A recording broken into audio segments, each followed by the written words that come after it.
வீட்ல சுக நிம்மதி கிடைக்காம எப்பவும் டென்ஷனோட தான் இருக்கீங்களா? அப்படின்னா இன்று முதல் இந்த வேலைகள செய்ய ஆரம்பிச்சுடுங்க. இத பண்ணினா உங்க வீட்ல இருக்கிற நெகட்டிவ் எனர்ஜி முழுசா போயிடும். சந்தோஷமும் செழிப்பும் திரும்ப வரும். நண்பர்களே, சில பேர் இருப்பாங்க. அவங்களுக்கு சுக நிம்மதியே இருக்காது.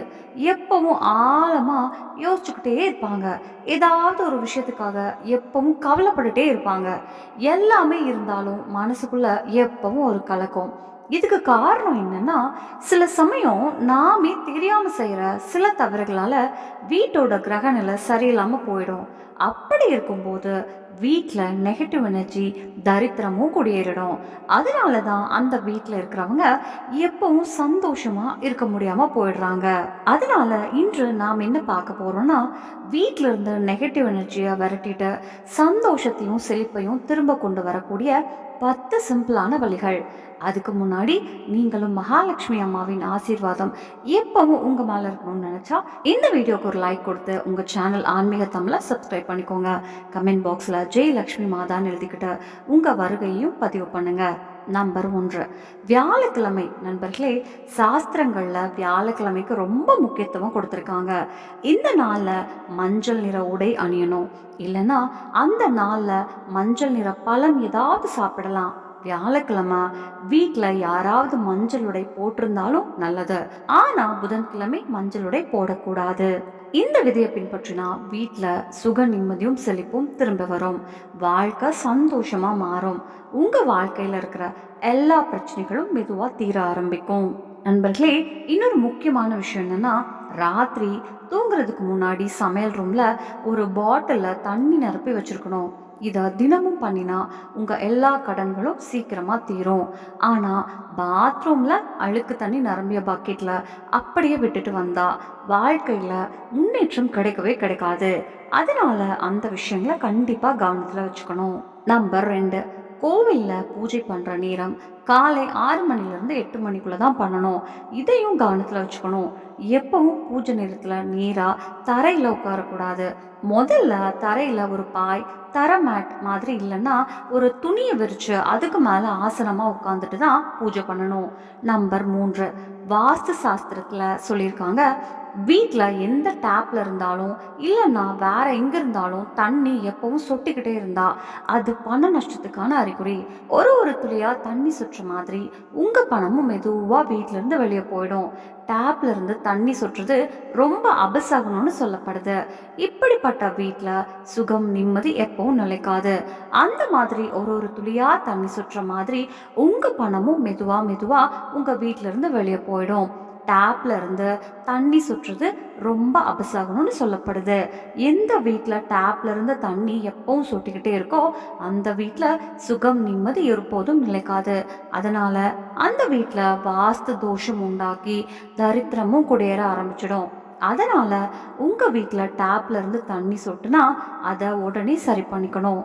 நம்பர் 4, வாரம் ஒரு முறை கண்டிப்பா கடல் உப்பு இல்லைன்னா ராக் சால்ட் உப்பை தண்ணியில கலந்து வீட்டில் பூரா போடணும். இதை பண்ணினா வீட்டில் இருக்கிற எல்லா நெகட்டிவ் எனர்ஜியும் முழுசா போயிடும். சந்தோஷமும் செழிப்பும் திரும்ப வரும். வாரம் ஒரு தடவை ராக் சால்ட் உப்பு இல்லைன்னா கடல் உப்பை தண்ணியில கலந்து போட்டா வீட்டில் இருக்கிற கிருமிகளையும் அழிக்கும். அதோடு சேர்ந்து நெகட்டிவ் எனர்ஜியும் வீட்டுக்குள்ள வரவிடாம தடுக்குது. நம்பர் 5, வாஸ்து சாஸ்திரப்படி வீட்டில் மரம் செடி வளர்ப்பது ரொம்ப நல்லதுன்னு சொல்லப்படுது. அதில் முக்கியமாக துளசி செடிக்கு ரொம்ப முக்கியத்துவம் இருக்குது. வாஸ்து சாஸ்திரத்தில் சொல்லியிருக்காங்க, ஒவ்வொரு வீட்லேயும் ஒரு துளசி செடி கண்டிப்பாக இருக்கணும். எந்த வீட்டில் துளசி செடி இருக்கோ அந்த வீட்டில் எப்பவும் சந்தோஷமும் செழிப்பும் நிரந்தரமாக இருக்கும். துளசி செடி பண வரவுக்கான நல்ல அறிகுறியும் கூட. நம்பர் 6, நண்பர்களே, வீட்டில் கல்கண்டு போட்டு பண்ணுற பாயாசம் கண்டிப்பாக செய்யணும். மாதத்தில் ஒரு தடவை எந்த நாளானாலும் பரவாயில்ல, கல்கண்டு சேர்த்து பாயாசம் பண்ணி வீட்டில் இருக்க எல்லாருக்கும் கொடுக்கணும். பாயாசம் பண்ணதுக்கப்புறம் முதல்ல வீட்டில் இருக்கிற வயசான பெரியவங்க தான் பாயாசம் சாப்பிடணும். இதை பண்ணினா மகாலட்சுமி அம்மாவின் அருள் வீட்டில் எப்பவும் நிலச்சிருக்கும். இன்னொரு முக்கியமான விஷயம் என்னன்னா, சூரியன் மறைந்ததுக்கு அப்புறம் யாராவது ஏதாவது கேட்டுட்டு வந்தா அவங்களுக்கு பால் தயிர் இல்லைன்னா வெங்காயம் எதுவும் கொடுக்கக்கூடாது. அப்படி கொடுத்தா உங்க வீட்டோட பாக்கியமும் செழிப்பும் குறைஞ்சிடும். சுகம் நிம்மதி உங்களை விட்டு விலகிடும். அதே மாதிரி ஒருபோதும் வீட்டோட மாடியில் பால் தயிர் அரிசி மாதிரி தானியங்களை கூட கழுவக்கூடாது. நம்பர் 6, வீட்டில் ஒருபோதும் துடைப்பை நிமிர்த்தி வைக்கக்கூடாது. தொடச்சி முடிச்சதுக்கு அப்புறம் அதை அப்படியே எங்கேயாவது வீசி விட்டு போகவும் கூடாது. சில பேர் அவசரத்தில் தொடச்சிட்டு அப்படியே போயிடுவாங்க. துடைப்பு மகாலட்சுமி அம்மாவின் சின்னம்னு சொல்லப்படுது. அதனால துடைப்பை அப்படியே வீசிட்டு போனா அது மகாலட்சுமி அம்மாவை அவமதிச்ச மாதிரி ஆகும். அதே மாதிரி துடைப்பால யாரையும் அடிக்கக்கூடாது. துடைப்புக்கு மேலாக நடக்கவும் கூடாது. தொடச்சி முடிச்சதுக்கு பிறகு வீட்டுக்கு வெளியில இருந்து வர்ற யாருக்கும் கண்ணு படாத இடத்துல துடைப்பை ஒழுங்கா வச்சிருக்கணும். நம்பர் 8, வீட்டில் சண்டை சச்சரவுகள் வராமல் இருக்க இந்த சிம்பிளான வழி ரொம்ப பயனுள்ளதாக இருக்கும். அதுக்கு ஒரு சிட்டிகை குங்குமப்பூவை தண்ணியில் கலந்து குளிக்கணும்.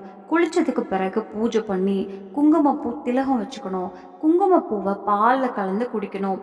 இதை பண்ணினா வீட்டில் எப்பவும் அமைதி இருக்கும். சண்டை சச்சரவுகள் வரவே வராது. நம்பர் 9, ராத்திரி சாப்பிட்டு முடிச்சதுக்கு பிறகு தவறுதலா கூட அழுக்கான பாத்திரங்களை சமையல் ரூம்ல விட்டுட்டு வைக்க கூடாது. சில பேர் ராத்திரி சாப்பிட்டுட்டு அந்த அழுக்கான பாத்திரங்களை காலையில கழுவலான்னு விட்டுட்டு போயிடுவாங்க. அப்படி பண்ணினா வீட்டில் தரித்திரம் குடியேற ஆரம்பிச்சிடும்னு சொல்லப்படுது. அதனால ராத்திரியே எல்லா பாத்திரங்களையும் கழுவி வச்சிடணும். சமையல் ரூம் நம்ம வீட்டோட ரொம்ப முக்கியமான இடம். அதனால சமையல் ரூம்ல அழுக்கான பாத்திரங்களை அதிக நேரம் விட்டு வைக்க கூடாது. இதோட சேர்த்து முழு குடும்பமும் எங்கேயாவது வெளியே போகும்போது எல்லாரும் ஒரே நேரத்தில் சேர்ந்து வெளியே போகக்கூடாது. குடும்பத்தில் இருக்கிறவங்க ஒருவரா முன்னும் பின்னுமா ஒரு 2 நிமிஷம் இடைவெளியோட வெளியே போகணும். இப்படி பண்ணினா உங்க புகழ் அதிகரிக்கும். சமுதாயத்துல உங்க மரியாதையும் மதிப்பும் நிலைச்சிருக்கும். நம்பர் 10, வாஸ்து சாஸ்திரப்படி எல்லாரும் தங்களோட வீட்லேயோ இல்லைன்னா கடையிலையோ இருக்கிற பூஜை இடத்துல தினமும் நெய் தீபம் இல்லைன்னா கடுகு எண்ணெய் தீபம் ஏற்றணும். இப்படி தினமும் தீபம் ஏற்றினா வீட்லையும் கடையிலையும் பாசிட்டிவ் எனர்ஜி அதிகரிக்கும். அதோடு சேர்த்து வீடோ கடையோ எதுவாக இருந்தாலும் பண வரவும் மெதுவாக அதிகரிக்க ஆரம்பிக்கும். நம்பர் 11, நண்பர்களே, வீட்டோட முக்கியமான வாசல் எப்பவும் கிழக்கு திசை இல்லைன்னா வடக்கு திசை நோக்கி இருக்கணும். அப்படின்னா வீட்டுக்குள்ள சந்தோஷமும் நல்ல விஷயங்களும் தானா வந்து சேரும். கிழக்கு வடக்கு திசைகள் வீட்டுக்கு ரொம்ப சுபமான திசைகள்னு சொல்லப்படுது. ஏன்னா இந்த திசைகள்ல இருந்து தான் வீட்டுக்குள்ள நல்ல சக்தியும் செழிப்பும் நுழையும்னு நம்பப்படுது. அதே சமயம் வீட்டை எப்பவும் சுத்தமாக ஒழுங்காக வச்சுருக்கணும்.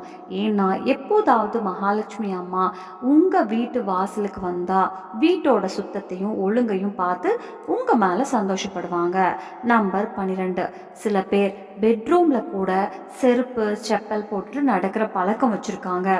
ஆனால் இது ரொம்ப தவறான பழக்கம். வாஸ்து சாஸ்திரப்படி செருப்பு செப்பல்களை எப்பவும் வீட்டுக்கு வெளியே தான் கழட்டணும். முடிஞ்சா வீட்டோட முக்கியமான வாசல் பக்கத்துல செருப்பு வைக்கிற ரேக் ஒன்று வச்சுக்கலாம். செருப்பை அப்படியே வீட்டுக்குள்ள எங்கேயாவது கழட்டி விட்டுட்டா மகாலட்சுமி அம்மா உங்க மேல கோவப்படுவாங்கன்னு நம்பப்படுது. நம்பர் 13, வீட்டில் இருக்கிற சண்டை கிளாஷும் எல்லாத்தையும் தூரம் பண்ண ராத்திரி தூங்குறதுக்கு முன்னாடி ஒரு சின்ன வழி இருக்கு. ஒரு பித்தளை பாத்திரத்தில் கற்பூரம் எடுத்து அதில் பசுவோட சுத்தமான நெய்யை ஊற்றி அதை ஏற்றி அந்த தீபத்தை வீட்டில் உள்ள எல்லா மூளையாக சுற்றி காட்டணும். இப்படி பண்ணினா வீட்டில் இருக்கிற எல்லா நெகட்டிவ் எனர்ஜியும் வெளியே போயிடும். வீட்டு சண்டையும் குறையும். சுகம் நிம்மதி திரும்ப வரும். இதை வாரத்தில் எந்த ஒரு நாளானாலும் செய்யலாம். முக்கியமாக வீட்டோட எல்லா மூலையிலையும் அந்த புகை போகிற மாதிரி பார்த்துக்கணும். அப்படின்னா கிரக தோஷங்களும் மெதுவாக குறையும். நம்பர் 14, வீட்டில் இருக்கிற சுவர் கடிகாரம் எப்பவும் ஓடிக்கிட்டே இருக்கணும். எந்த கடிகாரமும் உடஞ்சதா பழுதானதா இருக்கக்கூடாது. உடஞ்ச அல்லது நின்று போன கடிகாரம் இருந்தால் நம்ம வாழ்க்கையிலையும் அதே மாதிரி அதிர்ஷ்டம் நின்று போயிடும்னு நம்பப்படுது. சுவர் கடிகாரத்தை கிழக்கு மேற்கு இல்லைன்னா வடக்கு திசை சுவரில் தான் வைக்கணும்.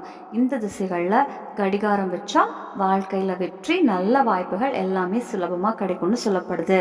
இந்த தகவல்கள் எல்லாமே பொதுவான நம்பிக்கைகளையும் வாஸ்து சாஸ்திரத்தில் சொல்லப்பட்ட விஷயங்களையும் அடிப்படையாக விதிமுறைகளாக கொண்டு சொல்லப்பட்டவை. இதை உங்க நம்பிக்கை மற்றும் ஆசைப்பட்ட அளவுக்கு மட்டும் பின்பற்றுங்க. இதுல எங்கேயும் நாங்க எந்த உத்தரவாதமும் தரல. இந்த தகவல் உங்களுக்கு பயனுள்ளதா இருந்தா இந்த வீடியோக்கு ஒரு லைக் கொடுத்து உங்க சேனல் ஆன்மீக தமிழை சப்ஸ்கிரைப் பண்ணிக்கோங்க. நன்றி. நம்ம சேனல்ல